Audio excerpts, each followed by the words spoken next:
ছাত্র জনতার গণ অভ্যুত্থানে আওয়ামী লীগ সরকারের পতনের প্রায় 2 মাস হলো। বাংলাদেশের প্রধানমন্ত্রীর পদ থেকে পদত্যাগের পর থেকেই শেখ হাসিনা ভারতের দিল্লিতে অবস্থান করছেন।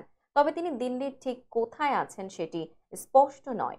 এ নিয়ে মোদী সরকারও তেমন রাগ করছে না। তবে তার অবস্থান নিয়ে বাংলাদেশের পাশাপাশি ভারতের কূটনীতিক পাড়ায় চলছে ব্যাপক জল্পনা কল্পনা।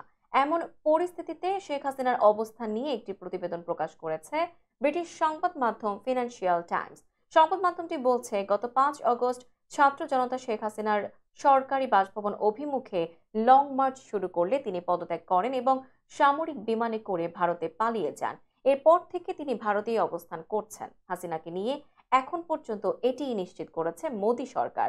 এর বেশি কোনো তথ্য দিতে রাজি হচ্ছে না দিল্লি। কিন্তু হাসিনার অবস্থান নিয়ে জল্পনা থেমেনি। বিভিন্ন বিশ্বাসযোগ্য সূত্রের বরাতে ভারতীয় এলিট শ্রেণী ব্যক্তিগতভাবে দাবি করছেন শেখ হাসিনা এখন ভারতীয় সরকারের একটি সেফ হাউসে রয়েছেন।